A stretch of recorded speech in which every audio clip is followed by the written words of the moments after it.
Nichukue fursa hii ya kumshukuru sana kakangu Arif Tanzania. Ni binafsi tunajuana miaka 20 iliyopita, na mgeni rasmi leo sitatoa aya, nitazungumzia wasifu tu wa Sheikh Arif. Na maimamu wala msiwe na wasiwasi, sitahitaji mimi uimamu wala walimu wa madrasa, mimi niacheni huku kwenye siasa. Kwa hiyo namfahamu vizuri sana Sheikh Arif zaidi ya miaka 20, na mtu ambaye aliniambia nimshikilie ni kakaangu, brother wetu, Spika wa Bunge la Jamhuri ya Muungano wa Tanzania, kaka Zungu. Anataka tumshikilie sana Sheikh Arif. Kwa nini? Mungu amemjalia ni shekhe ambaye ana vitendo. Jana usiku wakati ananizungumzia kuhusu tukio hili, nikamwambia linalenga nini? Akasema nawaita maimamu tubadilishane mawazo, tupeane mawaidha, lakini la mwisho kuna vizawadi vya kuwasaidia kiuchumi. Zaidi ya maimamu 25 watapata. Ni watu wachache sana kuwapata mheshimiwa mgeni rasmi, huyu bwana mkubwa, na tumuombeeni sana dua kwa Mungu. Mimi nimezaliwa Dar es Salaam, naijua vizuri Dar es Salaam zaidi ya miaka 40 ambayo nayo. Kupata watu kama hawa ilikuwa ni shida. Kwa nini? Mimi bahati nzuri hii taasisi yake ya Khidmat Umma ilikuwa inalelewa na kaka ambaye hivi sasa ni rais wa Zanzibar, Dr. Hussein Ali Mwinyi. Yeye ndo alikuwa mlezi kipindi kile alikuwa waziri, na mimi niko pembeni, tukaenda Zanzibar tuko wote na nini. Mungu alipomruzuku kupata urais, taasisi sasa ndo nikaachiwa mimi kama mlezi. Leo nafarajika kama mlezi, taasisi imekuwa. Leo tunamata, hongera sana dada. Na Sheikh Arif amefika hapa kwa nini? Uadilifu na ananyota. Mheshimiwa mgeni rasmi, tumwombee sana dua, mishale inakuwa ni mingi. Kwa mfano hapa maimamu wapo, amekuja imamu mwenzenu kutoka mjini msikiti wa Sunni, katoa mifuko 34. Hakuja kuwapeni nyie kama maimamu, kaletwa na huyu bwana mkubwa kutoka ni uadilifu wake, utu wake. Si mnanielewa ndugu zangu? Lakini sasa mwingine anaweza katoa nasema ile sio mifuko 34, yule katoa mifuko 200. Fitna inaanza hapo sasa. Sasa kama ni kweli wewe katoa mifuko 200, kwa nini usipewe wewe? Kwa nini katoa Sheikh Arif? Na tunaanza taasisi ya Khidmat Umma, mheshimiwa mgeni rasmi, wafadhili wetu walikuwa nchi mbili, Uingereza ambao kuna na taasisi ile inaitwa Adonai tuko nayo, lakini na Pakistan kidogo. 2021 Mwenyezi Mungu ampe mrefu mheshimiwa Rais Dr. Samia Suluhu Hassan anachukua nchi, akasema hatuwezi tukakaa kama kisiwa, acha niende mataifa nje niifungue nchi. Leo Sheikh Arif katumia fursa ile ya Rais Samia, ana nchi zaidi ya 10 anapata misaada. Takbiri! Sasa sio wote tutajulikana kimataifa. Hili ni jeshi la mtu mmoja, na Mungu amemruzuku hivyo. Sasa wewe tabiri unaweza kusema leo tunakupeni cherehani tabiri ya 20. Sasa unasema hivi sana inatoka Uingereza kwa ajili ya tabiri wote anajibu fashe. Hapana ndugu zangu, tuogope sana fitna, kwa sababu hii taasisi ishakuwa kubwa. Mimi nilikuwa nipo shamba, nakumbuka mwaka jana Sheikh Arif ananipigia simu, bwana mheshimiwa rais anakuja kuzungumza na maimamu kupitia taasisi yetu ya Umata.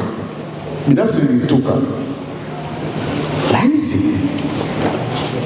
na umada. Nikasema katika siku zote uliongopea hii sasa umeongopea. Asubuhi naangalia vyombo vya habari saa 5 kweli Rais Samia yupo na nani na Sheikh Arif, alafu nawaona maimamu. Nikasema alhamdulillah, maana ingekuwa huyu si mwadilifu Mheshimiwa Rais asingekaa karibu, lakini uadilifu wake, utu wake ndio umemfikisha hapo. Nikuombeni sana maimamu, mshikeni bwana mkubwa, msikubali kugawanyika, ishikeni umata yenu itakuvusheni. Juzi wakati niko Maka alitumia ujumbe nishirikiane na vijana wake, na Sharifu niseme kina Maulana, kina Alfani, vijana wako wote kwa kweli wamenyoka na wanafuata nyayo zao. Wakati tunagawa sadaka zile za nyama, vijana wanaambia bwana mzee ameelekeza wewe utakuwa mwisho kupata nyama. Si umeelewa? Namwambia Maulana, bwana mbona heshima hapa inakuwa kama haipo? Anaambia haya ni maelekezo ya mzee, kwanza wapewe maimamu. Mzigo ule ukachukuliwa ukapelekwa Alamaini. Nadhani nakumbuka mimi nakaa hivi na kuangalia na kuja kutoa jamaa mimi mwisho gerasi saa 11. Sasa tunauliza hili daku futari au kitu gani? Lakini kapata elimu gani kwamba Sharifu ni mwadilifu, anawathamini sana nyinyi maimamu. Ombi langu kubwa tumshike. Sisi kama serikali ni mkono wetu wa kushoto wa maendeleo. Kwa nini nasema hivyo? Leo hapa nje mkienda pale kuna vitu ambavyo mtapewa nyinyi maimamu, lakini kuna kipindi wanaamua kusaidia wajane. Wajane hao yeye haangalii dini, haangalii kabila, na Wanyamwezi ambao hawana dini nao walikuwa wanapata, na mimi ni shahidi. Si unafahamu Wanyamwezi ipo hapo. Maana Wanyamwezi mara nyingi wanaongea dini hawana, mara wanazo. Hiyo ndio tunao kwa sababu ni Watanzania. Kwa hiyo anasaidia serikali kuhakikisha uchumi unasimama na watu wanapata mahitaji yao. Lakini leo ukitoka hapo nje anafanya jambo la kiimani kwamba imamu, mwalimu wa madrasa, uwe na uchumi, anakuwezesha pale cherehani, mafriza na mambo mengine. Kwa kweli kwa wenyeji wangu wa Dar es Salaam, mimi siwezi kuona shehe kama Sheikh Arif Tanzania. Allah nachojua ni mashehe kupiga bua. Sio mimi bua, sio ile. Sasa huyu katoka kwenye kupiga bua kaingia kwenye maendeleo. Maana anakutoa hapa imamu, anakupeleka maeneo mengine ili uweze kupiga hatua za kimaendeleo. Kwa Sharifu tunakuombea sana dua kwa Mungu. Mimi binafsi huyu akija Vingunguti huyu kwenye kata mimi anashinda mjiwani asubuhi tu. Kwa nini? Namna misaada iliyoleta pale ya wananchi na namna anavyokubalika. Lakini akienda Pemba huyu anashinda asubuhi, akienda Unguja, mikoa yote. Lakini siku moja nikamwambia Sharifu, baki kwenye dini. Siku ukisema uje Vingunguti, nenda kaangalie yale makaburi ya Kisutu, watu wanaongea au hawaongei? Sasa ukiona kama watu pale hawaongei, ukipiga salamu alaykum wa alaykum salaam hawaongei, hawajibu, basi wewe ugombee pale. Pale ni Aisha mwenyewe na kijiji changu niseme nacho. Kwa nini nasema hivyo? Ni mtu ambaye ana legacy kwa wananchi, ni mtu ambaye ana sympathy kwa wananchi, ni mtu ambaye wananchi wanasema huyu ni charisma, yani ni tumaini lao. Mashairi umeelewa? Lakini mwanadamu kama alivyo hakosi kasoro, madhaifu yake tumvumilie. Na moja udhaifu wake kashenda kuijimaga zaidi ya mara 10. Mimi rafiki yake sija kuingia hata ngelezo, sio umeelewa? Na nilifikia mara anaenda kuijimaga huyu na gari. sio vitu ndio kuna moto tuingie mwenyewe leo kaidi. Kwa maimamu na waombeni inshallah kwa dua zenu. Na Mtume amehusia wakisimama maimamu 40 dua inaenda. Mnijalie Mungu ambadilishe mwakani asiendee hija niende mimi. Semeni amin. Hilo ndio udhaifu wake mkubwa mmoja tu nilouona. Mengine yote amefaulu ili kafeli. Kwa sababu haiwezekani shekhe rafiki yako. Wewe unaenda kwenye maka mara 10. Hapo anakuacha wewe. Mimi niendeleacha hata mara hii moja sijawahi kwenda kuishi. Kwa huu ndio udhaifu. Inshallah mwakani mbadilisheni hapa kwa dua. Mimi sitakuwepo hadi mwisho, lakini mpige ile tatu. Mungu abadilishe nyoyo yake na mimi mwakani anipeleke hija kwa sababu uwezo uwe nao. Kwa hiyo sasa bwana nikushukuru sana.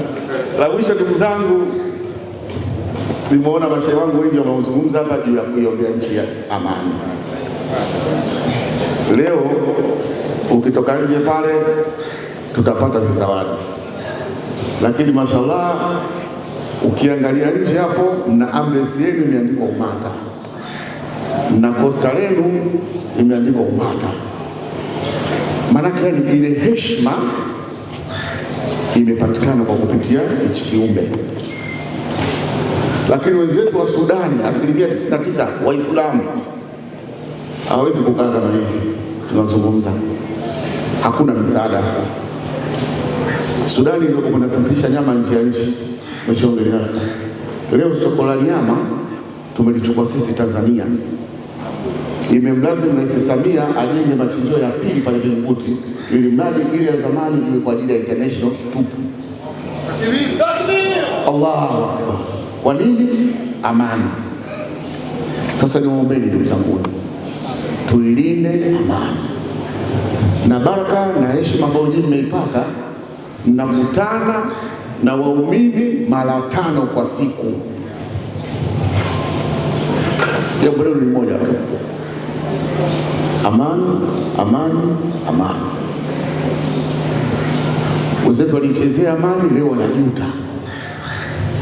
Lakini hakuna changamoto isiyozungumzika, hakuna changamoto isiyotatulika. Na siku zote neema huwezi kuiona iondoke. Leo hatuioni neema ya Mheshimiwa Rais Samia, hatuioni. Siku atakapoondoka tutaiona. Jukumu letu kumwombea dua Mheshimiwa Rais, jukumu letu kumsemea kwa yale mazuri, jukumu letu la mwisho kuhakikisha yoyote ambaye anajaribu kuchafua amani ya nchi, basi mtu tumwogope kama mkono.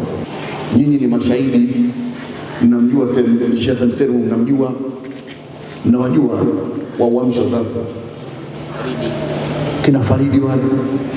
Leo kuna shehe yuko jela. Sema shehe sisi tunaelewana. Hakuna shehe ambaye yuko jela. Lakini kipindi kile mtu anaumia sema huyu ni hafidhi wa Qur'ani, shehe mkubwa huyu. Mtu ambaye anatafsiri Qur'ani yuko jela. Alafu kuna wauni huko, kuna vibaka tu kwa mtaji na kuaje. Lakini alipoingia yeye akasema tusameheane waliopita Siwele, kafanyeni shughuli zenu. Nchi imetulia na kwenda. Leo wachache wanataka kuharibu legacy ya Dr. Samia Suluhu Hassan. Ndugu zangu ni maimamu, tunaombeni sana msilikubali kwa hili. Lakini na mwisho, Sheikh Alif, nakushukuru. Wakati tunakaa hapa umenipatia cheo cha pili kwamba mlezi wa Umata. Takbir. Bwana, mmenipokea mimi kwa mlezi wenu au? Mbona si mikono juu basi bwana mimi. Mchele ule opa tunaoomba. Yaani kwa dalili manake mlezi mnampa na mchele. Kama unasema. Mpunga huo.